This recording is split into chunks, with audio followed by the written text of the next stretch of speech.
हम एक और रेप का इंतजार नहीं कर सकते। कोलकाता रेप केस का मुद्दा सुप्रीम कोर्ट पहुंच चुका है। आज इस मुद्दे पर सुनवाई करते हुए अस्पतालों में डॉक्टरों की सुरक्षा के मुद्दे पर सुप्रीम कोर्ट ने नेशनल टास्क फोर्स बनाने का निर्देश दिया है। चीफ जस्टिस की अध्यक्षता वाली बेंच ने देश भर के डॉक्टरों के काम पर लौटने की अपील की है। चीफ जस्टिस ने डॉक्टरों से कहा, पूरा देश आपकी सुरक्षा की चिंता करता है, हम पर भरोसा करें। मरीजों का नुकसान हो रहा है, वो लंबे इंतजार के बाद अपॉइंटमेंट पाते हैं, इसका रद्द हो जाना सही नहीं। इसके साथ ही कोर्ट ने देश के 9 वरिष्ठ डॉक्टरों के एक नेशनल टास्क फोर्स यानी एनटीएफ का गठन कर दिया है। ये टास्क फोर्स देश भर के अस्पतालों में डॉक्टरों की सुरक्षा पर सुझाव देगा।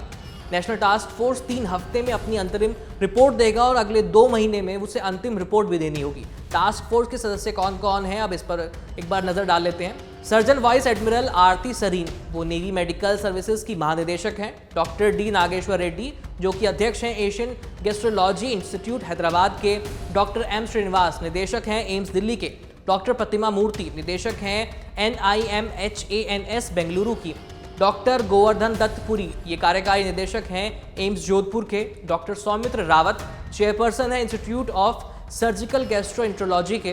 प्रोफेसर अनीता सक्सेना, कुलपति हैं doctor BD Sharma medical university Rohtak की। Doctor Pallavi Sable, dean Grant medical college और सर JJ ग्रुप ऑफ अस्पताल मुंबई से जुड़ी हुई हैं। डॉक्टर पद्मा श्रीवास्तव, पूर्व प्रोफेसर हैं न्यूरोलॉजी विभाग की एम्स दिल्ली में।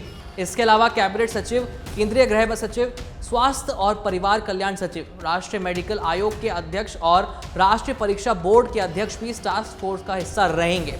सुप्रीम कोर्ट ने डॉक्टरों और स्वास्थ्य कर्मियों की सुरक्षा का अहम मुद्दा बताते हुए कहा कि वो एक और रेप केस होने का इंतजार नहीं कर सकते। खासतौर पर सरकारी हॉस्पिटल में जिस तरह के असुरक्षित माहौल में महिला कर्मचारी काम कर रही हैं, उसकी अनदेखी नहीं की जा सकती। सुप्रीम कोर्ट के इस फैसले के बाद डॉक्टरों ने अपनी हड़ताल वापस लेने की घोषणा कर दी है और अब वे काम पर लौट आएंगे, ऐसा उनका कहना है। डॉक्टरों का कहना है कि वो अपने प्रोटेस्ट को अगले 45 दिनों के लिए होल्ड कर रहे हैं और इन 45 दिनों में जो कार्रवाई होगी, अगर उससे वो संतुष्ट नहीं होंगे तो फिर वापस प्रोटेस्ट पर बैठ सकते हैं। लेकिन फिलहाल के लिए ये प्रोटेस्ट रुक गया है। सुप्रीम कोर्ट ने कहा कि स्वास्थ्य सेवाओं में महिलाओं की संख्या लगातार बढ़ रही है, लेकिन उनके लिए सही टॉयलेट तक की व्यवस्था नहीं है, सुरक्षित ट्रांसपोर्ट की व्यवस्था नहीं है। सुनवाई के दौरान कोर्ट ने पश्चिम बंगाल सरकार को भी हिदायत दी है। कोर्ट ने कहा है कि राज्य सरकार शांतिपूर्ण प्रदर्शन कर रहे लोगों पर बल प्रयोग न करे, मीडिया में सरकार की आलोचना कर रहे लोगों पर भी बेवजह कार्रवाई न करे, ऐसा सुप्रीम कोर्ट ने कहा है। बाकी इस मुद्दे पर अपनी राय